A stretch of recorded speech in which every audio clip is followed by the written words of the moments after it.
सहनावतु सहनो भुनक्तु सह वीर्यं करवावहै तेजस्विनावतीतमस्तु मा विद्विषावहै।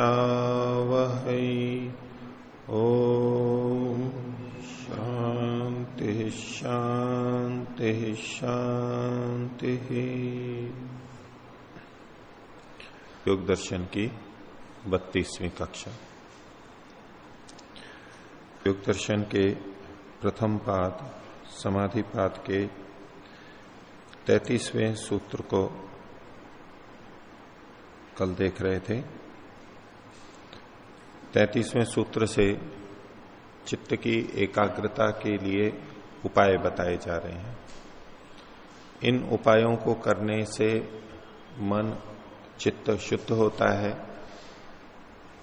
प्रसन्न होता है और इससे उसमें एकाग्रता आती है। एकाग्रता की अनुकूलता बनती है, पृष्ठभूमि बनती है। फिर यदि हम एकाग्र करना चाहें तो शीघ्रता से कर सकते हैं। और यदि ऐसा नहीं है, इसके विपरीत व्यवहार है, मैत्री करुणा मुदिता उपेक्षा,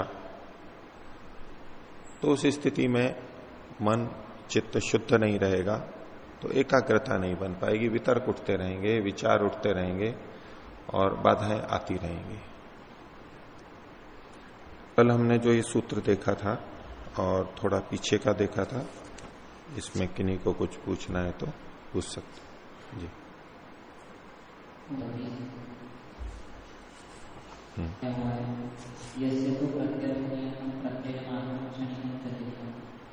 तो यहाँ पर जो तीनों विशेषण है, प्रत्यय विकल्प है, विकल्प है। क्योंकि जिसमें प्रत्यर्थ नियतम है, इसमें तो चित्त मानते हैं, वो प्रत्यर्थ नियत है वहां तो चित्त मानते हैं। लेकिन अभी ये नहीं कह रहे कि चित्त क्षणिक है या स्थायी है। इसमें चित्त का अनेकत्व दिखाई दे रहा है। प्रत्यर्थ नियत में चित्त का अनेकत्व है और जो क्षणिकम च चित्तम है वहां चित्त तो एक ही है, लेकिन एक के बाद एक ऐसे उत्पन्न होते चले जा रहे हैं। एक समय में एक ही चित्त है लेकिन बनते चले जा रहे हैं। और प्रत्यर्थ नियत में बहुत सारे एक साथ हैं। क्षणिकता भी उसमें जोड़नी है तो जोड़ सकते हैं साथ में, उसकी कोई बात नहीं है। क्षणिकता जुड़ती है तो दोनों आरोप वहां पर आ जाएंगे। प्रत्यर्थ नियत होते हुए भी प्रत्येक चित्त क्षणिक है, लेकिन एक समय में जितने बहुत सारे चित्त हैं ये भी एक साथ में आ रहे हैं। और एक ही चित्त जब मानते हैं, अब उसमें प्रत्यर्थ नियत तो नहीं है, अनेकार्थ है। एक ही चित्त अनेक विषयों को जान सकता है, लेकिन वो चित्त बदल रहे हैं उस रूप में, तो ये भिन्नता हो सकती है। और प्रत्यय मात्र में जब बोलेंगे तो केवल ज्ञान ही है। अब ये चित्त को मान ही नहीं रहा है, प्रत्यय है और प्रत्यय का प्रवाह है, बस अलग से चित्त उपकरण को वो स्वीकार नहीं कर रहा है इस रूप में।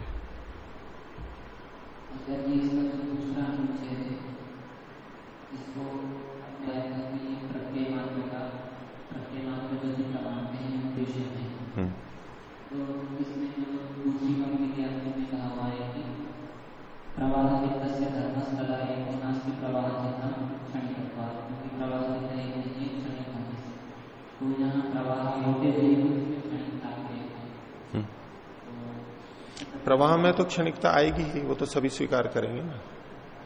प्रवाह किसका? प्रत्ययों का। प्रत्ययों का प्रवाह कैसा? अब एक प्रवाह होता है पानी का, नदी बह रही है और उसमें प्रवाह चल रहा है, तो जो पानी वहां था वही बहता बहता बहता बहता आगे जा रहा है, पीछे से नया आता जा रहा है। ये एक प्रवाह हुआ। लेकिन जो चीज है वो तो वही चल रही है आगे, अभी यहां है, अभी आगे वहां चली गई। लेकिन एक बिंदु पे खड़े होके जब देखेंगे हम, तब ये पानी गया, ये पानी गया, ये पानी गया, हर क्षण नया आ रहा है। ठीक है, दो दृष्टियों से देख सकते हैं। जल वाला जो उदाहरण हम देखेंगे नदी का, अब प्रत्ययों की दृष्टि से देखिए। प्रत्ययों में ऐसा तो है नहीं कि एक प्रत्यय उत्पन्न हुआ यहां पर और वही बहता हुआ जा रहा है पानी की तरह से, ऐसा तो है नहीं। वहां पर बहुत सारे प्रत्यय हैं और वो पानी की तरह से बहते हुए आ रहे हैं और हमारे सामने से गुजर रहे हैं और चले गए, ऐसा तो है नहीं। वो किस तरह से, जैसे कि पानी का था, एक ही जगह पे खड़े हैं और नदी में से एक पानी ये गुजर गया, ये चला गया, ये चला गया, ये चला गया, ऐसा। अब प्रत्यय विचारों की दृष्टि से क्या है कि एक विचार आया, एक प्रत्यय आया, हट गया, दूसरा आया, तीसरा आया, चौथा आया, ऐसे। अब वो प्रत्यय अगले क्षण में रहा नहीं, चला गया, वो पहले था नहीं और बाद में रहा नहीं, बस एक के बाद एक, एक के बाद एक, ऐसा चलता हुआ आ रहा है। अब इस स्थिति के अंदर ये इनका कथन है, तो ये तो क्षणिक ही होगा। ये जो प्रत्ययों का आना है क्षणिक है, ये तो प्रत्यय का आना क्षणिक तो सिद्धांत पक्ष में भी है। लेकिन फिर भी इसका क्यों निषेध कर रहे हैं? क्योंकि चित्त को नहीं मान रहा है, उस प्रत्यय के प्रवाह को ही चित्त के रूप में देख रहा है वो। अब उसके लिए उन्होंने कहा भाई ये प्रवाह के लिए कह रहे हो या उसके अंश के लिए कह रहे हो, उस तरह से जो विकल्प बनते हैं उसका निषेध किया उन्होंने, आक्षेप किया, प्रश्न किया उसमें। तो चित्त को ये नहीं मान रहे हैं, यही समझ में आता है।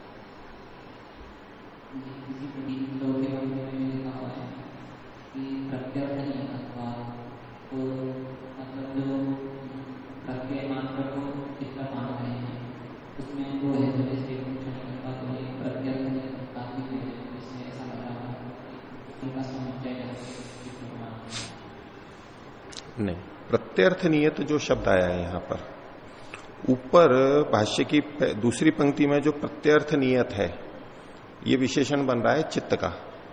प्रत्यर्थ नियतम प्रत्यय मात्रम क्षणिकम च चित्तम। तो प्रत्यर्थ नियतम चित्तम शब्द तो प्रत्यर्थ नियत है, लेकिन वो किसका विशेषण है? चित्त का बना हुआ है। अब यहां पर देखिए, प्रत्यर्थ नियतत्वात् किसके लिए कह रहे हैं? अथ प्रवाहांशस्यैव प्रत्ययस्य धर्मः, ये एकाग्रता प्रवाह के अंश का धर्म है। स सर्वः, वह सब, सदृश प्रत्यय प्रवाही व विसदृश प्रत्यय प्रवाही व प्रत्यर्थ नियतत्वात् एकाग्र एव इति। ये जो प्रत्यय है, ये प्रत्यय प्रत्यर्थ नियत है, प्रत्येक अर्थ के साथ में नियत है। इसका ज्ञान हुआ इस वस्तु से संबंधित, इससे संबंधित ज्ञान है, तो ज्ञान को तो प्रत्यर्थ नियत हम भी मानते हैं, सभी मानते हैं, सिद्धांत पक्ष भी मानता है कि जो वस्तु है उसी का ही ज्ञान होगा और अलग अलग ज्ञान होंगे। पेड़ को देख करके पर्वत का ज्ञान नहीं होगा, विपरीत नहीं होगा।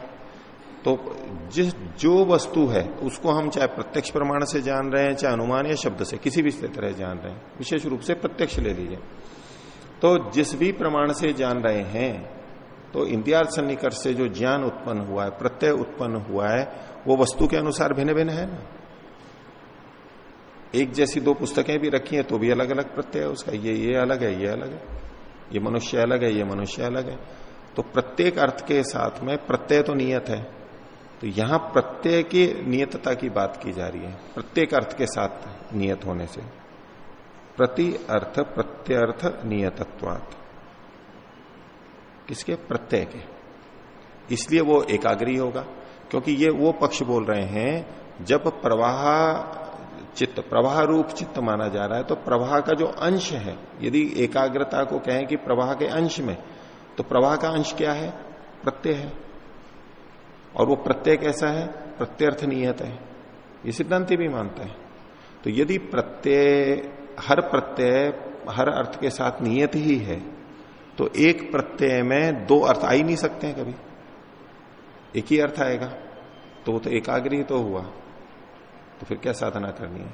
सहज है, वो स्वाभाविक है। तो वो तो इसलिए ऊपर जो प्रत्यर्थ नियत है वो चित्त के विषय में कहा गया, ये प्रत्यय को लेकर के कहा गया है, तो ये उसी को नहीं कह रहे हैं यहां पर। दूसरा है जो इसमें कह रहे हैं कि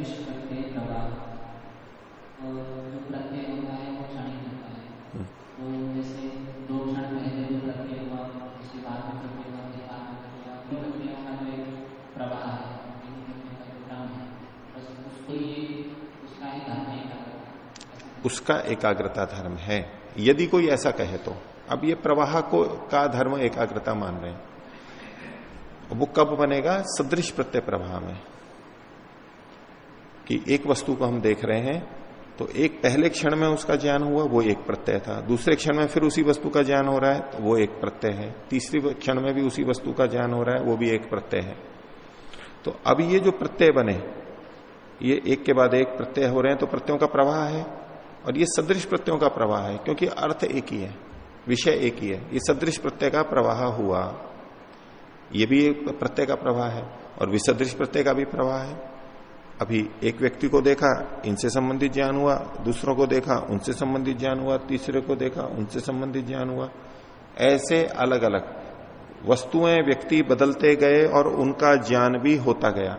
अब जो ये प्रत्यय हैं, अलग अलग व्यक्तियों से संबंधित प्रत्यय, प्रत्यय अनेक हैं, तो प्रत्यय का प्रवाह तो यहां पर भी है, लेकिन ये विसदृश प्रत्यय प्रवाह है, वो सदृश समान नहीं है प्रत्यय। क्यों समान नहीं है? क्योंकि वो अर्थ, जो वस्तु है जिसको जान रहे हैं, जिसका ये प्रत्यय है, वो अलग अलग है, इसलिए प्रत्यय में भी भेद होगा। ये विसदृश प्रत्यय प्रवाह हुआ। तो जब ये एकाग्रता कहेंगे, विसदृश प्रत्यय प्रवाह को तो एकाग्रता कह नहीं सकते। एकाग्रता के लिए क्या कहना होगा? सदृश प्रत्यय प्रवाह में। प्रत्यय का प्रवाह तो है ही, कभी इधर कभी इधर कभी इधर, प्रत्ययों का प्रवाह चल रहा है। अब जब ये एकाग्रता कहेंगे तो यही तो कहेंगे कि एक ही वस्तु का प्रत्यय लगातार चलता रहे, ये सदृश प्रत्यय प्रवाह हो गया। प्रत्यय तो बदलेंगे लेकिन सदृश होंगे, तो उसको एकाग्रता कह सकता है कोई, क्योंकि जिस पक्ष में हम सिद्धांत पक्ष में चित्त को भी मानते हैं अधिकरण के रूप में, और वहां भी प्रत्यय मानते हैं, तो प्रत्यय की एकतानता ही तो ध्यान है, एकाग्रता है।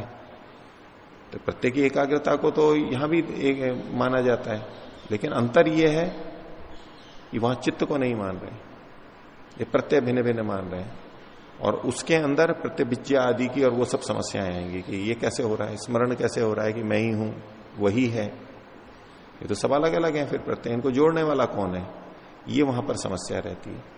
प्रत्यय की सदृशता इतना सा अंश कर लें तो वो तो सिद्धांत पक्ष में भी है, सदृश प्रत्यय का प्रवाह।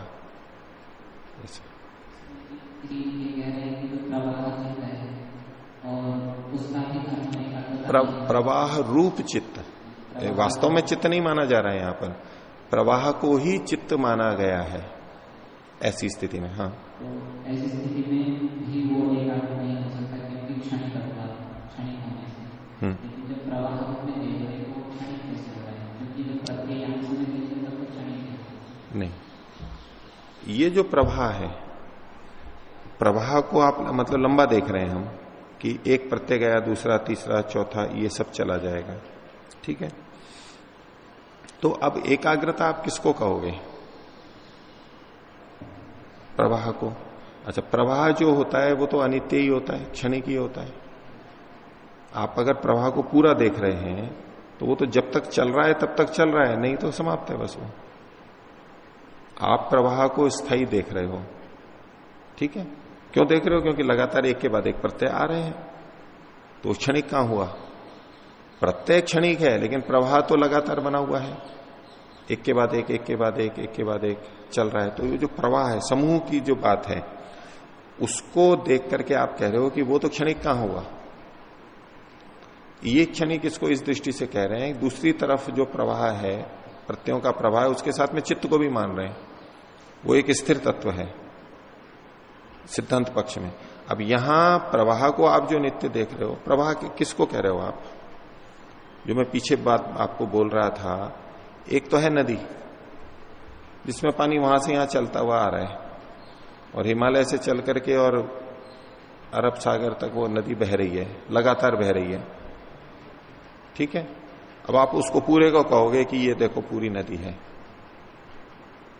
ठीक है, और लगातार बनी हुई है वो। अथवा तो दीपक का देख लीजिए, दीपक लगातार जल रहा है तो लगातार बना हुआ है, भले ही नीचे से ऊपर आता जा रहा है, लेकिन एक दीपक की लौ, वो बत्ती तो लगातार चल ही रही है, अग्नि तो लगातार चल ही रही है, पुतली, ठीक है। क्या ये तो उदाहरण हुआ, क्या प्रत्यय के संदर्भ में भी यही है कि वहां से कोई प्रत्यय शुरू हुआ था और चलता हुआ बहता हुआ आ रहा है और हमारे सामने से गुजर गया, जब हमारे सामने से गुजरा तो हमें अनुभव हो गया जैसे पानी का हो जाता है, और हमें पता है वहां से चला था और वहां जाएगा और वहां समाप्त हो जाएगा। ऐसा तो नहीं कह सकते ना प्रत्यय के बारे में। प्रत्यय तो उत्पन्न होता है और नष्ट होता है, पीछे से नहीं आ रहा है, नदी की तरह। तो नदी वाला या प्रवाह का उदाहरण जब हम यहां देखते हैं तो क्या देखना होता है कि जैसे नदी में पानी एक क्षण आया और चला गया, आया और चला गया, बस ये एक ही क्षण रह रहा है, हम इतने को ही देख रहे हैं, केवल आगे पीछे का नहीं देख रहे। तो उस दृष्टि से ये क्षणिक ही है ना। नदी में जो पानी रहे वो हमारे सामने कितनी देर रहता है? एक क्षण के लिए, उसके बाद में हर क्षण नया पानी आ रहा है। इतनी दृष्टि से केवल देखिए उसको। अब ये जो प्रवाह है वो हमारे लिए क्षणिक है, कैसा है? वैसे देखेंगे तो प्रवाह लगातार बना हुआ है, पानी कोई ना कोई पानी हमारे पास बना हुआ है। जैसे कि समय को देखिए, समय का प्रवाह लगातार चल रहा है, वेग कभी समय समाप्त नहीं होता है, लेकिन हर क्षण एक क्षण बीतता जा रहा है और नया क्षण आता जा रहा है। एक दृष्टि से तो जा ही रहा है, हर क्षण बीत रहा है, लेकिन फिर भी हमारे सामने एक न एक कुछ ना कुछ बना हुआ रहता है। इस दृष्टि से कोई कहे कि ये स्थिर है, लेकिन वास्तव में क्या है? समय स्थायी है या अस्थायी है? स्थायी है, अस्थायी है, जबकि तो वो तो लगातार बना हुआ है। फिर क्यों नहीं स्थायी बोल देते हैं हम उसको? क्योंकि पिछला चला गया, नया आया, फिर चला गया, नया आया, हर क्षण, हर सेकंड, हर मिनट नया नया आ रहा है, हर दिन नया आ रहा है, वो ही नहीं आ रहा है लौट के। इस दृष्टि से इसका काल का प्रवाह होते हुए भी नया है, सृष्टि का उत्पत्ति प्रलय होते हुए भी वो नई है। ये प्रवाह से जो अनादि कहा जाता है, तो प्रवाह, जहां हम प्रवाह से किसी चीज को बोलते हैं वहां अनित्यता तो आई जाती है। अब इस प्रत्यय की दृष्टि से देख लीजिए कि एक प्रत्यय आया, दूसरा प्रत्यय आया, तीसरा प्रत्यय आया, तो पहला वाला समाप्त होता गया, दूसरा आता गया, नया उत्पन्न होता जा रहा है और नष्ट होता जा रहा है। अब इसको हम प्रवाह कह रहे हैं। या नदी जैसा प्रवाह नहीं है कि देर तक बना हुआ है, कोई लंबी चीज बनी हुई है, पर एक समय में एक ही प्रत्यय है, ये हटता गया, दूसरा आया, दूसरा हटता गया, तीसरा आया। अब इस दृष्टि से आप बताइए कि वो प्रत्यय क्षणिक हुआ या नहीं? कितनी देर रहता है वो प्रत्यय, वो प्रवाह कितनी देर रहता है? आप पूरे को देखोगे तो ठीक है, जब तक चल रहा है तब तक चलता रहेगा, ये कभी भी बंद हो सकता है, वो कभी भी बंद हो जाएगा। तो इस दृष्टि से वो क्षणिक की दृष्टि का को लेते हुए उन्होंने कहा है, क्योंकि एक समय में एक ही प्रत्यय रहता है और वो हटता रहता है, इसलिए वो क्षणिक है।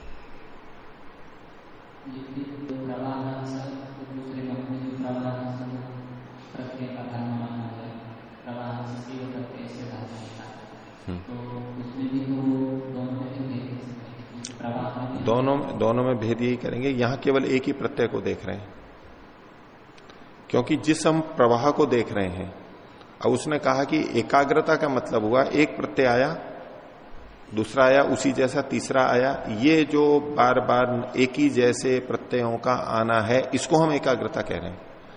अब ये एक समय में एक प्रत्यय के होते हुए भी अनेक प्रत्ययों का आना एक के बाद एक क्रमशः लगातार, इसमें एकाग्रता देख रहा है। ठीक है, यद्यपि एक समय में एक ही प्रत्यय है, लेकिन जिसमें ये एकाग्रता का कथन कर रहा है वो केवल एक प्रत्यय में नहीं कर रहा है, एक के बाद एक, एक के बाद एक, एक के बाद एक, ये जो प्रक्रिया चल रही है, क्रिया हो रही है, ये जो प्रवाह है, इस प्रवाह को एकाग्रता कह रहे हैं। क्योंकि ये प्रवाह दो तरह का हो सकता है, एक में एक प्रत्यय आया, अगला प्रत्यय दूसरा हुआ, तीसरा अलग हुआ, चौथा अलग हुआ, ये भी प्रवाह है प्रत्ययों का तो, और एक समान चल रहा है, तो दो तरह के प्रवाह हैं। इन दो तरह के प्रवाहों में जब सदृश प्रत्यय रहेंगे तो इसको एकाग्रता करें। तो अब वो एक प्रत्यय को नहीं देख रहा है, नदी की तरह यहां फिर भी नहीं देखा जा रहा है कि लंबा चौड़ा है, एक समय में तो एक ही आएगा। और जहां प्रवाह के अंश में एकाग्रता कही जा रही है तो उसमें बस केवल एक ही प्रत्यय को देख रहे हैं। प्रभाव है, लेकिन एकाग्रता का अधिकरण क्या होगा? केवल एक प्रत्यय। वहां एकाग्रता का अधिकरण क्या था? अनेक प्रत्यय, एक के बाद एक, भले ही एक समय में एक है, लेकिन उसका जो प्रवाह है उसमें एकाग्रता देखी जा रही है। यहां केवल एक अंश में, यानी एक ही प्रत्यय में एकाग्रता देखी जा रही है। तो एक ही प्रत्यय में एकाग्रता है तो चाहे सदृश हो चाहे विचित्रिश हो, वो तो सब एकाग्री कहलाएगा फिर तो।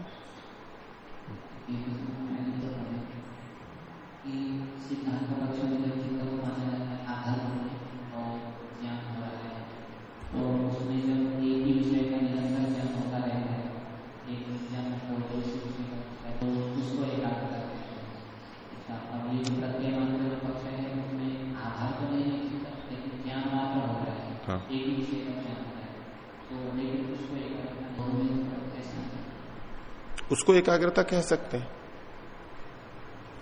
लेकिन उसके पक्ष में वो बनेगी नहीं।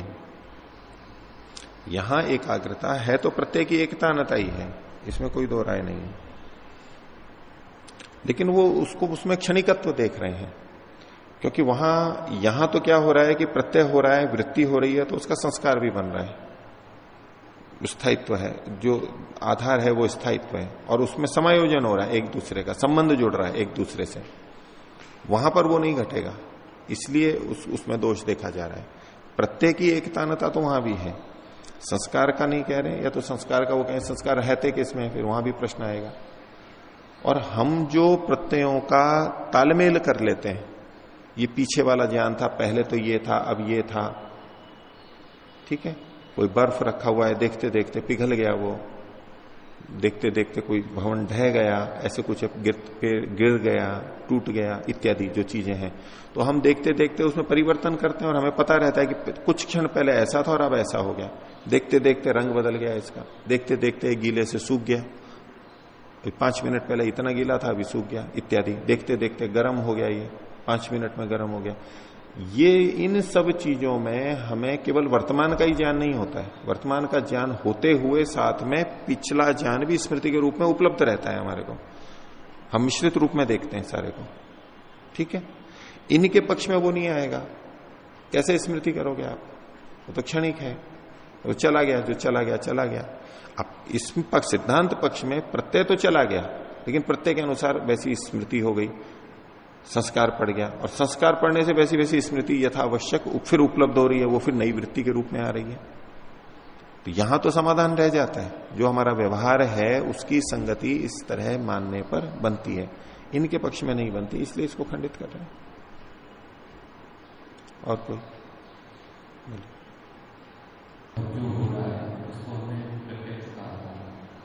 कहां कहा था, प्रत्यक्ष के लक्षण में घटेगा ये कि मैंने इसको देखा, मैंने इसको छुआ, ठीक है, ये जिसने किया ये मैं ही कर रहा हूं,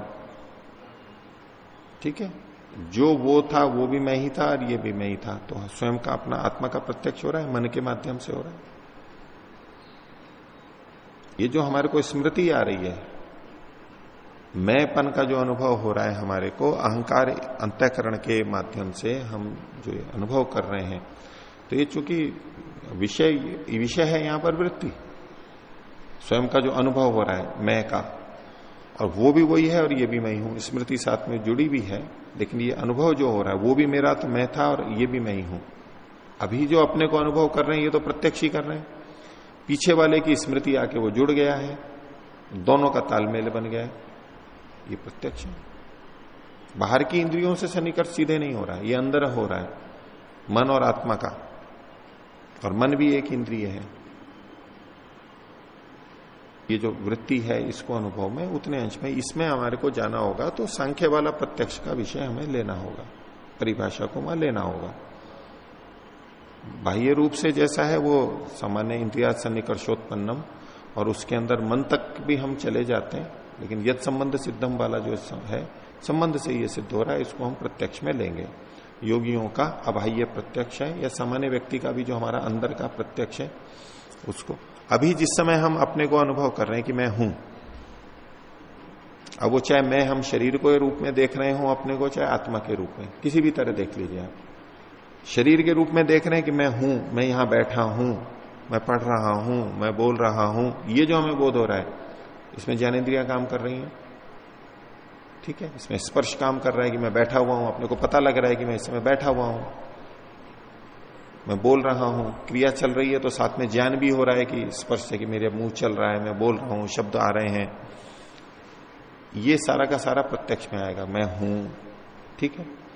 और इसको छोड़ करके संबंध तो यहां पर इसी के साथ, अब अंदर वाला देख लीजिए कि जो अहम का, मैं का बोध हो रहा है, ये बाहर की किसी इंद्रिय से नहीं हो रहा है, बाहर की इंद्रियों के विषयों से संबद्ध तो है मैं का ज्ञान कि मैं देख रहा हूं, मैं छू रहा हूं इत्यादि, लेकिन ये जो मैं पने का बोध है ये तो आत्मा और मन के सन्निकर्ष से अंदर ही हो रहा है, बस उसी का ही ज्ञान हो रहा है, इतना ही। मैं पने का मैं जान रहा हूं, एक वृत्ति है, चित्त में वृत्ति है, आत्मा के साथ सन्निकर्ष हो रहा है, अपना अनुभव हो रहा है, इसको प्रत्यक्ष के अंतर्गत ले सकते हैं। ये जो अपना मैं पने का अनुभव हो रहा है, ज्ञान एक गुण है हमारा, मैं जान रहा हूं मतलब मैं देख रहा हूं, मैं छू रहा हूं, ये जो ज्ञान का बोध हो रहा है सत्व में, तो ज्ञान आत्मा का एक लक्षण है, उसका ज्ञान होता है। प्रत्यक्ष का मतलब ये नहीं होता कि सारी चीजें ही उसी समय दिखे हमारे को पता लग गई हैं। प्रत्यक्ष बहुत तरह का होता है, जितने जितने अंश में हमें ज्ञान हुआ है उतना उतना प्रत्यक्ष हुआ।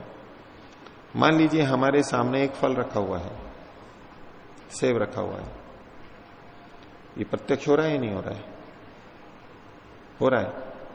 तो इससे प्रत्यक्ष का मतलब तो सब कुछ जानना होता है। क्या हमें पता लग गया है कि अंदर कैसा है, ये मीठा है, खट्टा है, रस का पता लग गया, गंध का पता लग गया? नहीं लगा ना। कीड़ा है अंदर, बीज कितने हैं, नींबू रखा हुआ है, हम नींबू को हमने देख लिया कि नींबू है, अब अंदर कितने बीज है पता है कि हमारे को नहीं पता है ना, लेकिन फिर भी हम उसको प्रत्यक्ष कहते हैं। तो प्रत्यक्ष का मतलब ये नहीं है कि वो सारी चीज जान लेगा। आप जो पूछना चाहते हो वो इस ढंग से है कि हम अगर इसको यूं कहें कि इसमें हाँ आत्मा का प्रत्यक्ष हो रहा है, तो इसका मतलब है आत्मा का सब कुछ जान लिया हमने? सब कुछ नहीं जान लिया, और थोड़ा ही जाना है। हम एक दूसरे को देख रहे हैं, तो ये तो न्याय दर्शन में भी प्रसंग आया ही है कि भाई अवयव अवयवी वाले प्रसंग में, भाई आप इसको वृक्ष को देख रहे हो तो इसको प्रत्यक्ष कह रहे हो, तो इसके पीछे वाले भाग को आप तो बिल्कुल सामने वाले को ही तो देख रहे हो। इंद्रिया से निकर्ष तो आपका सामने वाले कोशिकाओं से, तने से या छिलके से, उससे हो रहा है, आपका सामने वाले पत्तों से हो रहा है। आप बाकी को प्रत्यक्ष कैसे कह रहे हो? ये प्रसंग आया ना न्याय के अंदर। तो वास्तव में प्रत्यक्ष वही है जितना हम गुण को जान कर रहे हैं। अब जिस वस्तु को जान रहे हैं उसके अलग अलग गुण होते हैं, सारे गुणों का प्रत्यक्ष थोड़ा हो रहा है। जितने अंश में प्रत्यक्ष हुआ वही कि जी मैंने देखा था कि आदमी जा रहा है। अब देखा था तो केवल रूप का ही तो प्रत्यक्ष हुआ है, बाकी सब तो थोड़ा हुआ है। तो ऐसा ही आत्मा के संदर्भ में भी होगा कि जब हम ये कहते हैं कि ये जो मैं का हमें अनुभव हो रही है, जो मैं छू रहा था वही मैं देख रहा हूं, जो मैं देख रहा था वही मैं छू रहा हूं, ये जो संबंध बन रहा है ये प्रत्यक्ष है, ये प्रत्यक्ष है। लेकिन इसका ये मतलब नहीं है कि इससे आत्मा का जो संप्रज्ञात समाधि में प्रत्यक्ष होता है पूरा पूरा वो सारा प्रत्यक्ष हो गया, ऐसा नहीं है। और अपना लेकिन एक अंश में है प्रत्यक्ष, उतने अंश में प्रत्यक्ष है, कोई दो राय नहीं है। और कोई जिस समय मैं का अनुभव कर रहा है तो मैं शब्द से वो आत्मा को भी ग्रहण कर सकता है और पूरे शरीर को भी, जैसा मैंने अभी दो तरह से प्रस्तुत की बात को। ये जो मैं पना है, ये मैं का क्या तात्पर्य ले रहा है ये तो एक अलग ही विषय हो गया। लेकिन मैं इतना, कोई शरीर को भी मैं लेकर के मैं देख रहा हूं, मैं सुन रहा हूं। छोटा बच्चा भी बोलेगा तो वहां क्या आत्मा का प्रत्यक्ष करेगा? वो शरीर को ही मैं के रूप में समझ रहा है। कोई शरीर से थोड़ा आगे गया हुआ है तो वो मन बुद्धि को समझेगा कि मैं देख रहा हूं मतलब अंदर है। कोई और जानता है तो भाई ठीक है, कॉन्शियसनेस है, चेतना है, वो कर रहा है, वो उस रूप में मैं को लेगा। जैसा जैसा उसने मैं को समझ रखा है, परिभाषित कर रखा है, उस अर्थ का बोध होगा। उसका ये मतलब नहीं है कि वो उसने आत्मा का साक्षात्कार कर लिया। ठीक है, उतने अंश में, एक अंश में प्रत्यक्ष होता है। लौकिक चीजों में भी ऐसा ही होता है, इस विषय में भी ऐसा ही समझना चाहिए। हो गया?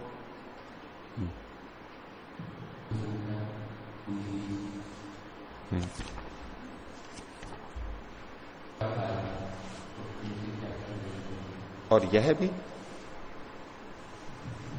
जोर दे के, अपी मतलब भी हिंदी में हम करेंगे तो, और च का मतलब और।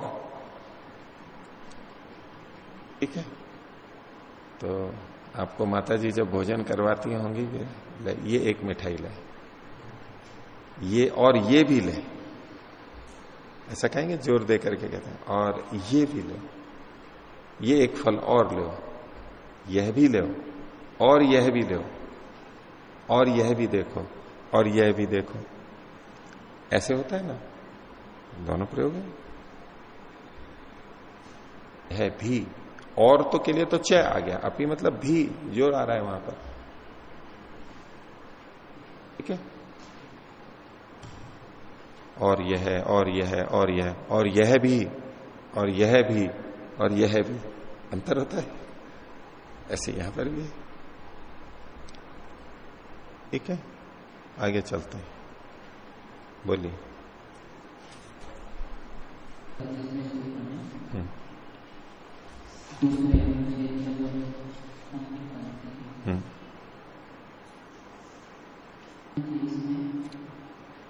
अंतिम से ऊपर प्रवाह अन्य में प्रवाह अब ठीक है, पाठभेद तो है इसमें। प्रवाह चित्तम क्षणिकत्व, प्रवाह चित्त से क्षणिकत्व तो भाषा की दृष्टि से ज्यादा ठीक लग रहा है। किसका?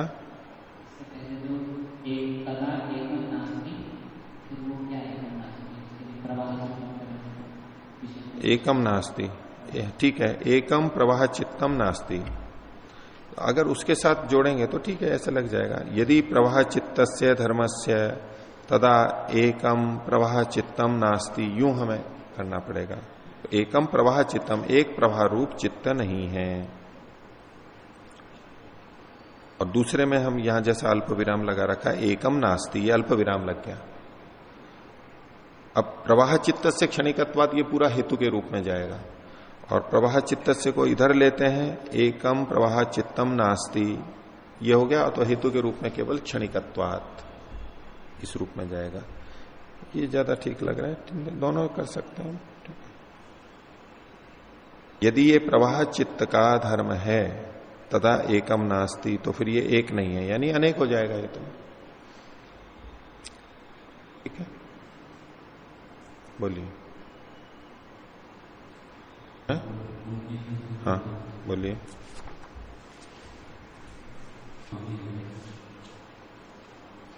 प्रतिसंवेदी पुरुषः, यह नहीं हुआ है उसमें ना, अयमपि बुद्धे प्रतिसंवेदी पुरुषः इत्येवं अधिगच्छति। हाँ, तो वो उस तरह भी ले लेंगे तो कोई बात नहीं, इस प्रकार से वो जान लेता है, समझ लेता है। कैसा कि जैसे ये ईश्वर है ऐसे ही ये आत्मा भी है, ऐसा ये समझ लेता है। तो इसमें किसको जाना उसने? आत्मा को ही जाना, तब भी ये है, कोई अंतर नहीं है उसमें। तो आगे देखिए, 33वें सूत्र को हमने देखा था, मैत्री करुणा मुदितोपेक्षाणाम सुख दुख पुण्यापुण्य विषयाणाम भावनातः चित्त प्रसादनम। सूत्र में मैत्री करुणा मुदितोपेक्षाणाम भावनातः, भावनातः शब्द को उससे जोड़ेंगे। मैत्री करुणा मुदिता उपेक्षा, इनकी भावना से हो गया। उपेक्षाणाम भावनातः, भावनातः को जोड़ेंगे। और सुख दुख पुण्यापुण्य विषयाणाम चित्त प्रसादनम, इसको चित्त प्रसादनम के साथ में जोड़ लेंगे। मैत्री करुणा मुदितोपेक्षाणाम यहां पर कर्म में षष्ठी मानेंगे, और सुख दुख पुण्यापुण्य विषयाणाम यहां पर कर्ता में षष्ठी मानेंगे। सुख दुख पुण्य और अपुण्य, ये चार चीजें हो गई। अपुण्यानी एतानी विषया ये शाम, ये हैं विषय जिनके, ऐसे वो योगी, योगी नाम, विषयाणाम योगी नाम चित्त प्रसादनम, उनका चित्त का प्रसादन होता है। और सुख दुख शब्द से यहां सुख से मतलब सुखी लेंगे, सुखी दुखी पुण्यात्मा और अपुण्यात्मा।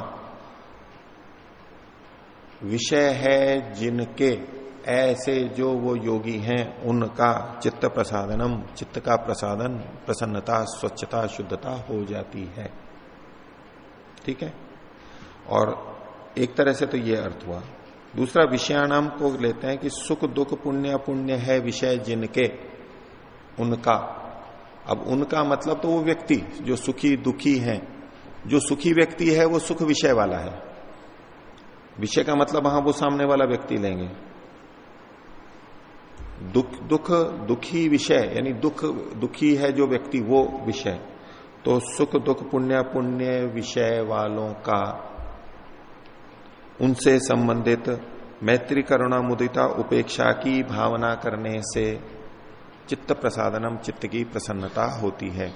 किसकी होती है ये कर्ता यहां पर नहीं दिखाई देगा, और योगी की होती है, वो अध्यार से आएगा, साधक की होती है, जो भी अभ्यास करेगा उसकी होगी। ये यहां पर करता आ जाएगा। एक तो ये है, क्योंकि इसकी रचना के अंदर जो षष्ठी और जिस तरह से है ये सीधे सीधे नहीं लगता है। ये मैत्री करणाम उदितोपेक्षाणाम भावनातः, यहां कर्म में षष्ठी होगी, उनकी भावना कर रहे हैं। हिंदी में जैसे हम बोलते हैं इसकी भावना, वैसे संस्कृत में देखेंगे तो भावना का वो कर्म बन रहा है, उसको भावना कर रहे हैं। इसकी हिंदी में जैसे हिंदी में तो की ही बोलते हैं हम, की का, ऐसे षष्ठी का ही प्रयोग करते हैं अधिकतर। संस्कृत में कभी कर्म द्वितीय का भी प्रयोग होता है वहां पर, और षष्ठी का भी हो जाता है। और सुख दुख पुण्य पुण्य विषयाणाम, यहां पर इसमें उनका चित्त प्रसादन होता है। तो ये विषय हैं जिनके, ये चार हैं विषय जिनके। अब हम ले लेंगे यहां पर अन्य पदार्थ यानी योगी साधक, उनका चित्त प्रसादन हो जाता है जिनके मन में ये है। अब सीधे सीधे यूं भी लेते हैं कि भाई जो सुखी है उसके प्रति मैत्री करे, ये तो अंदर से संगति हम लगाते हैं। शब्द रचना की दृष्टि से हम देखें, इन विषयों के मैत्री करुणा मुदिता उपेक्षा की भावना से सामने वाले व्यक्ति को लेते हुए भी कर सकते हैं। देखिए भाष्य, तत्र सर्व प्राणिषु सुख संभोगापन्नेषु मैत्रीम भावयेत। तो अब इस विषय में सर्व प्राणिषु, मनुष्य नहीं मनुष्येतर प्राणियों का भी सबका इन्होंने यहां पर ग्रहण कर लिया, लेकिन मुख्य रूप से मनुष्यों के लिए लगेगा, लेकिन अन्यों का भी ग्रहण किया। सर्व प्राणिषु सुख संभोगापन्नेषु, जिनको सुख है और सुख के साधन है। पशु पक्षी आदि भी सुखी रहते हैं, उनके पास भी अपने अपने जो उचित खान पान के साधन है, रहने पीने के खान, वो सब हैं उनके पास में, तो वो सुख संभोगापन्न माने जा सकते हैं। उनके प्रति भी कैसी प्रसन्नता की भावना, उनके प्रति मैत्रीम भावयेत, मित्रता की भावना करे। ये तो पशुओं को देख करके भी मन में आ जाता है, देखो ये कितने सुखी हैं,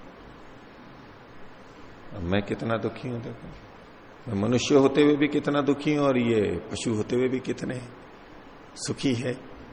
उछल रहे हैं, खेल रहे हैं, कूद रहे हैं, कोई दुख नहीं है, मेरे चिंताओं का बोझ मेरे ऊपर है, इसने ये बोल दिया, इसने ये कर दिया, मान अपमान 10 बातें, इनको क्या है, कुछ भी नहीं। किसी ने कुछ धक्का देके हटा भी दिया तो थोड़ा कष्ट हो गया, फिर भूल गए, फिर अपना काम, बच्चों की तरह से। कोई पिछला राग द्वेष कोई विशेष नहीं मन में, थोड़ा बहुत कहीं जो भी है सुख संभोगापन है, उनके प्रति मैत्री की भावना। आगे दुखितेषु करुणाम, तो जो दुखित हैं, दुखी व्यक्ति हैं, जिनको दुख है या दुख के कारण जिनके पास में उपस्थित है, उनके प्रति करुणा की भावना। करुणाम भावयेत को सबके साथ में जोड़ते जाएंगे। और पुण्यात्मकेषु, जो पुण्य स्वभाव वाले हैं, कभी कभी छोटा मोटा पुण्य करते हैं वो नहीं, जिनका पुण्य का स्वभाव है, अच्छे काम ही करते हैं, धर्म युक्त काम करते हैं, उनके प्रति, उनको देख करके मुदिता, धार्मिक व्यक्ति है, आध्यात्मिक व्यक्ति है, उनको देख करके मुदिता का भाव, प्रसन्नता का भाव। अपुण्यशीलेषु उपेक्षा, जो अपुण्यशील हैं, जिनका स्वभाव ही वैसा बन गया है, यानी बहुत अधिक पाप करते हैं, बार बार करते ही रहते हैं, स्वभाव ही बन गया है, शील ही ऐसा है। कभी कभी अपुण्य हो जाता है, उसका ग्रहण नहीं है यहां पर। जिससे कभी कभी अपुण्य होता है वो तो बाकी समय में तो पुण्य करता है अधिक, उसके प्रति उपेक्षा नहीं, लेकिन जिसका स्वभाव ही है बार बार ऐसा ही करता है, उसके प्रति उपेक्षा का भाव। यहां उपेक्षा का तात्पर्य महर्षि दयानंद ने स्पष्ट लिखाई है न तो उससे प्रीति रखे और न द्वेष रखे। ये उपेक्षा का मतलब है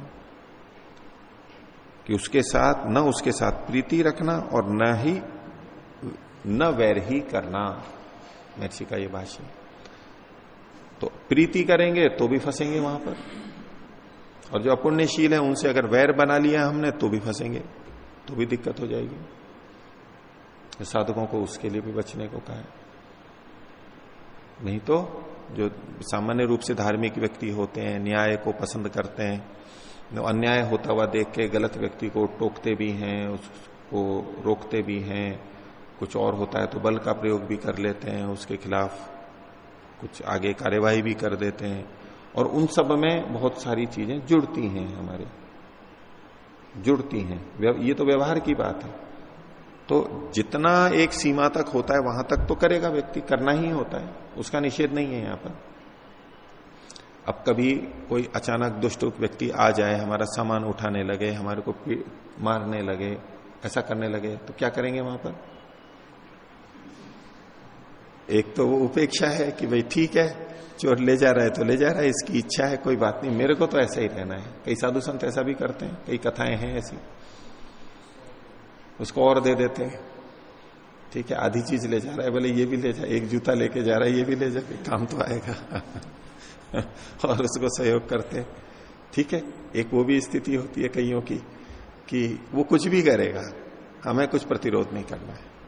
ठीक है, उसको जरूरत है, वो ले जा रहा है। अब जो बाद में तो कष्ट आएगा उस वस्तु के अभाव में, हम किसी और से मांगेंगे, नया खरीदेंगे, कहां से लाएंगे, नहीं भी मिलेगा इत्यादि, तो वो एक अलग बात है। लेकिन हाँ, उपेक्षा का मतलब जो समाज में बहुत सारे दुष्ट व्यक्ति हैं, कितने सारे हैं, चलिए हमारे से सीमित व्यक्ति हैं, हमारे से जुड़े हुए हैं ऐसे दुष्ट व्यक्ति, जिनको हमें कुछ ठीक करना है, वो करना ही चाहिए, वो पुरुषार्थ है ही, उससे योग में बाधा नहीं, उसके बिना तो काम ही नहीं चलेगा हमारा। लेकिन दुनिया भर के दुष्ट व्यक्तियों का बोझ सिर पे अपने लगा लिया। ठीक है, एक से बढ़ के एक बुरे व्यक्ति है दुनिया के अंदर, आतंकवादी हैं, भ्रष्टाचारी हैं, और पता नहीं क्या क्या करते हैं, विधर्मी हैं, तो उनकी कोई सीमा है क्या? अब उनके लिए क्या करेंगे? उनके प्रति मन में क्या भाव रखेंगे? अब उनको जा करके ठीक कर नहीं सकते हैं, पता ही नहीं, हमें केवल समाचार मिला है उनका कि वो ऐसे ऐसे है, ना हमने कभी उनको देखा, ना हमारे संपर्क में आ रहे हैं, हमारे व्यवहार ही नहीं है उनके साथ में। लेकिन वो सारा का सारा हम दिमाग में रखेंगे तो वो दिक्कत होगी। और जो हमारे से संबंधित हैं, हमें पता भी है, तो उसमें भी एक सीमा तक, जहां तक हो सकता है वहीं तक करें, नहीं तो उसको बचना होगा। तो मैत्री, करुणा, मुदिता और उपेक्षा। तो उपेक्षा न प्रीति और न वैर, जो हमारे से जुड़े हुए हैं, और जो दूर हैं उनके प्रति भी ऐसा ही है। प्रीति और वैर एक तो व्यवहार में होता है और एक मन में होता है, दोनों रूपों में। यहां मुख्य रूप से भावना मन की दृष्टि से कहा गया। उपेक्षा का एक अर्थ ये भी होता है, उप मतलब निकटता, निकट से, और ईक्षा मतलब देखना। तो ऐसे व्यक्तियों को निकट से देखे जो दुष्ट है, पापशील है, उनको बहुत निकटता से देखे। जो सज्जन है उनको तो ठीक है, दूर से देख लिया, लेकिन इनको तो बहुत निकट से देखे, ये क्या कर रहा है, कैसे कर रहा है। हम निकट से देखेंगे तो वो सारी बातें पता लगेंगी। वो अर्थ नहीं है यहां पर उपेक्षा का। एक उपेक्षा का अर्थ होता है उप मतलब थोड़ा, अल्प, जैसे कि राष्ट्रपति तो उपराष्ट्रपति, तो उससे छोटा होता है, उपमंत्री इत्यादि, तो वो छोटे के अर्थ में। उनको देखे तो सही, लेकिन कम देखे।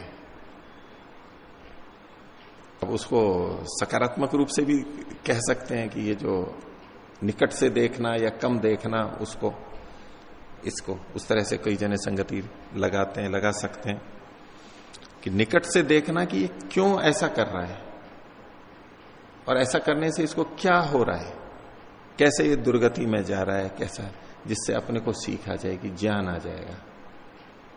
इच्छा कर रहा है, केवल देख रहा है, इच्छा दर्शन है, बस देख रहा है उसको, कुछ टोक नहीं रहा है, कर नहीं रहा है, निकटता से देख रहा है कि कैसे व्यक्ति का पतन होता है, एक ज्ञान आ रहा है, अनुभव आ रहा है, तो स्वयं भी बचेगा, दूसरों को भी बचाएगा, बता सकता है।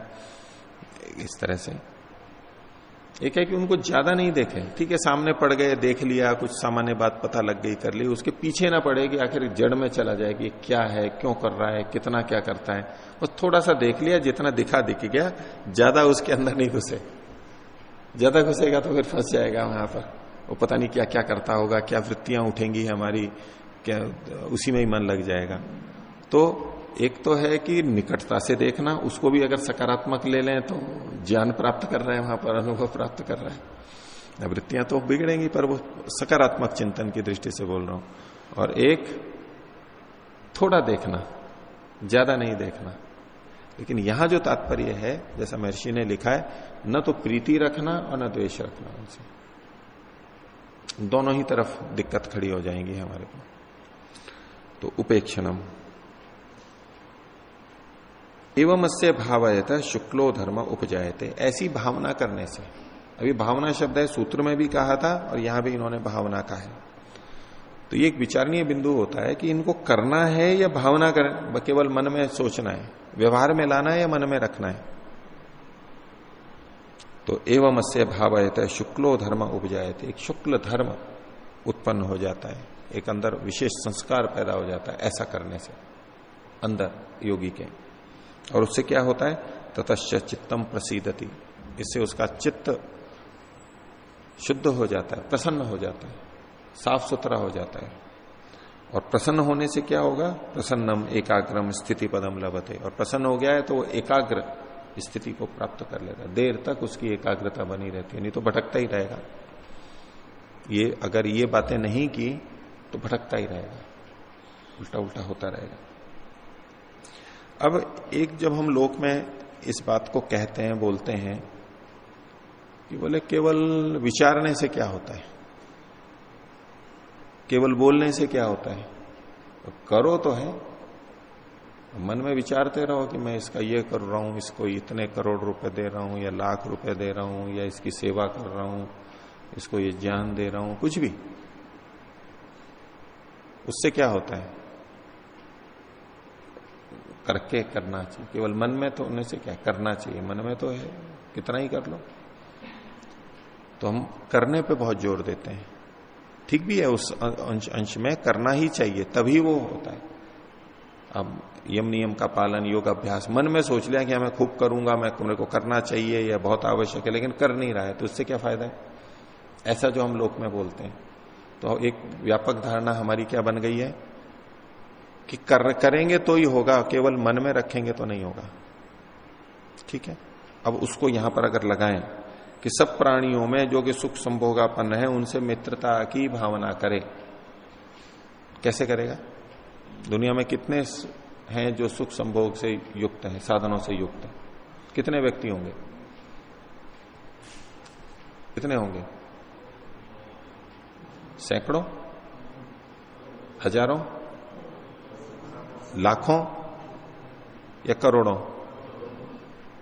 करोड़ों मान ले। हाँ, सब प्राणियों को, औरों को भी ले लेंगे तो और भी जुड़ जाएगा, फिर कभी केवल मनुष्यों को ले लीजिए तो करोड़ों या अरबों में भी चले जाएंगे। अब उनसे मित्रता की भावना करें। मैत्रीम भावयत लिखा तो भावयत है, लेकिन सिद्धांत है कि केवल भावना से क्या होता है, करना होगा। तो कितनों से करेगा, कितनों से करेगा? सबके प्रति मित्रता कर सकता है क्या? ये मित्रता का मतलब क्या है? भी मित्रता करे, उसका क्या मतलब है? केवल यूं ही लिख दिया कि हाँ ये मेरा मित्र है, मैंने इसको मित्र मान लिया, ऐसा? ये क्या करेगा? मित्रता कैसे निभाते हैं हम? उससे मिलते हैं, बातचीत करते हैं, गपशप करते हैं, सुख दुख में नहीं, बातचीत तो होगी ना मित्रता में, तो उसके बिना कैसे होगा? उसका कुछ सुख दुख सुनते हैं, उसके लिए कुछ हम करते हैं, प्रयत्न करते हैं, उसमें समय लगाते हैं, हरी बीमारी में जाते हैं, चिकित्सालय दिखाते हैं, उत्सवों में जाते हैं उनके। कितनों के में जाएंगे? ये जितने सुख संपन्न है, मान लो लाख या करोड़, अब लाख भी मान लो तो संभव है क्या ये? न अशक्योपदेश विधि, जो संभव नहीं है, अशक्य है, उसके उपदेश की विधि होती ही नहीं है शास्त्रों में। ऋषि कभी नहीं करेंगे ऐसे। और उपदिष्टेपि अनुपदेश है, यदि उपदेश कर भी दिया है ऐसा जो कि संभव नहीं है तो उपदेश ही नहीं कहलाता है, अनुपदेश कहलाता है। ठीक है, तो ये अगर हम इसका व्यवहार वाला अर्थ लेंगे तो ये अशक्य की उपदेश की विधि मानी जाएगी, ये आर्ष कोटि में आएगा ही नहीं, संभव ही नहीं है। और हमें ये पता है कि ऋषि बोल रहा है, ये अव्यवहारिक बात नहीं बोलेगा, जो हो सकता है वही बोलेगा।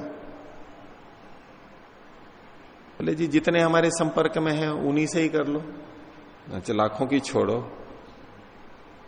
हजारों की छोड़ो, आप कितनों की, सैकड़ों की कर सकते हैं। सैकड़ों लोगों से मित्रता का निभा सकते हैं? नहीं निभा सकते। 10 लोगों से भी निभाना मुश्किल हो जाता है अच्छी तरह से। 10 जिनसे कि हम कहें कि खूब अच्छी घनिष्ठ मित्रता है और उन 10 से हम निभा रहे हो, हर कोई नहीं निभा सकता। कोई कोई हो सकता है 10-20 से निभा ले, लेकिन नहीं निभा सकता। और नीति के अंदर भी आता है, राजा के लिए कहा है उसके शत्रु अधिक नहीं होने चाहिए, और साथ में कहा है मित्र भी अधिक नहीं होने चाहिए। एक दृष्टि से हम कहें कि जितने मित्र होंगे उतना अच्छा है, हमारे जितने मित्र होंगे उतना अच्छा है ना। एक दृष्टि से कहें कि हमारे उतना सहयोग मिलेगा हमारे को, ऐसा हम सोचते हैं ना, सोच सकते हैं कि जितने मित्र होंगे, जितने जान पहचान के होंगे उतना ही अच्छा है। लेकिन जब हम मित्र से लाभ उठाते हैं, मित्रता का, सहयोग का, तो उसके साथ साथ हमारे कर्तव्य भी तो जुड़ जाते हैं। हमें भी तो, वो भी तो हमारा मित्र है, हमें भी तो करना होता है, उसके लिए उतना ही हमारे को भी तो व्यवहार करना होता है। तो मित्रता में बराबर में होगा, वो कितना कर सकते हैं। इसलिए बहुत कितने लोग होते हैं जो सबके साथ में होता ही है, वो हमारे से मित्रता चाहते हैं, लेकिन हम कहते हैं नहीं इतना नहीं, बस थोड़ा दूर ही रहना चाहिए। जबकि सामने वाला चाह रहा है मित्रता और हम बचते हैं उससे, हम उतनी मित्रता नहीं चाहते, एक सीमा रखते हैं, भाई मैं इतना ही कर सकता हूं, इतना ही निभा सकता हूं। ये लोक व्यवहार में भी होता है और साधक के लिए तो आवश्यक है। इसलिए जो यहां सर्व प्राणियों में सुख संभोगापन में मैत्री करे का मतलब केवल भावना है। भावना के स्तर पर हम सब प्राणियों में कर सकते हैं, ये संभव है, शक्य है। मानसिक स्तर पर हम सब सुख संभोगापन्न व्यक्तियों से मैत्री कर सकते हैं, ये संभव है। और यही यहां पर कहा गया। और ऐसे ही मुदिता, करुणा, ये सब की बात है, भावना है, ये मन में ऐसा रखना है। हम भले ही किसी से नहीं मिलते हो, या हमारे से संबंधित जितने हैं, जितना हमारा व्यवहार चलता है 10, 20, 50 लोगों से, उतने तक सीमित है बस, तो वहीं पर ही। और इसकी पुष्टि हमारे को इनके कथनों से भी होती है। देखिए, देखें 2:13 दूसरे पाद का 13वां सूत्र, 2:13 में नहीं मिलेगा। ये देखिए 4:10 देखिए, ये भी वो होता है ना कई बार, बिल्कुल वही पृष्ठ निकलता है, बिल्कुल वही प्रश्न निकलता है ऐसा, बिल्कुल वही। अभी क्योंकि देर हो रही थी, अभी इधर उधर देखता मैं, ये कर रहा था। देखिए 4:10 देखिए, चौथे पाद का 10वां सूत्र, तासाम अनादित्वम चाशिशो नित्यत्वात्। यहां पर दूसरे अनुच्छेद में इसमें कहा ते चैते मैत्रादयो ध्यायीनाम विहारा। ये जो मैत्रादि है ये इसी का संकेत है, मैत्री करुणा मुदिता उपेक्षा का। ये ध्यायीनाम, ध्यान करने वालों के, साधकों के विहार हैं, व्यवहार हैं। और कैसे हैं? बाह्य साधन निरनुग्रहात्मान, जिसमें बाह्य साधनों का अनुग्रह नहीं किया गया है, बाह्य साधनों का उपयोग नहीं है। बाह्य साधन कौन से हैं? ज्ञानेन्द्रियां और कर्मेंद्रियां। अब जब हम किसी से मित्रता रखेंगे, दुखी के प्रति करुणा करेंगे, तो कैसे व्यवहार करेंगे? वो तो बाह्य साधनों से ही करना होगा। अब इतने दीन दुखी बैठे रहते हैं सड़कों के ऊपर, कई बार आस पड़ोस में हमें पता है कि ये दीन दुखी हैं, उनके लिए हम कर नहीं सकते करुणा वैसी कि उनको जाके सहयोग करें, वो नहीं कर सकते हम।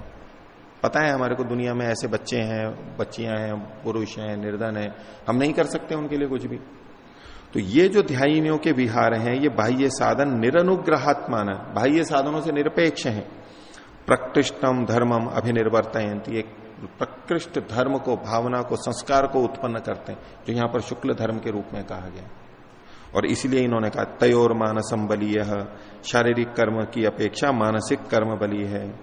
ज्ञान वैराग्य के ना अतिशयते, ज्ञान और वैराग्य का अतिशय कौन कर सकता है? ये सबसे बड़े हैं। कर्म कभी भी नहीं कर सकता ज्ञान और वैराग्य का अतिक्रमण, कितने भी कर्म कर लिए, लेकिन ज्ञान है वैराग्य है उसका अतिक्रमण कर्म कभी नहीं कर सकता। कर्म उससे बढ़कर के कभी नहीं हो सकता। तो ज्ञान और वैराग्य क्या है? अंदर की स्थिति है, भावना है। तो ये बाह्य साधन निरनुग्रहात्मान, ये एक अंतः साक्ष्य है कि ये चीजें जो हैं ये आंतरिक हैं। अब इसका ये अर्थ नहीं ले लेना कि हर जगह कुछ भी हो बस मन में सोच लिया और बाहर कुछ भी नहीं करना है, ऐसा तात्पर्य नहीं ले लेना। बीच का प्ररोह गलत ढंग से हो जाएगा, वो फिर बाधक हो जाएगा। ये सबके प्रति जो है वहां की बात है। जितना हमारे को व्यवहार में मैत्री करुणा मुदिता करना है व्यवहार में, वो तो करना ही है, उसका निषेध नहीं किया जा रहा है, लेकिन सबके प्रति हमें जो करना है वो भावना के रूप में करना है। ठीक है। और इसमें एक विचार की बात है कि हम सामान्यतः क्या करते हैं कि जिसके प्रति राग होता है तो उसके विपरीत होता है उसके प्रति द्वेष हो जाता है, जिसके प्रति द्वेष होता है उसके जो विपरीत होता है उसके प्रति राग हो जाता है। ऐसा होता है ना। तो यहां पर सुखियों के प्रति क्या करना चाहिए? मैत्री। तो दुखियों के प्रति क्या करना चाहिए? मैत्री का वो विपरीत करेंगे ना। सुखियों के सुखियों के प्रति मैत्री, तो दुखियों के प्रति अमैत्री। लेकिन अमैत्री नहीं लिखा है, ध्यान देने की बात है।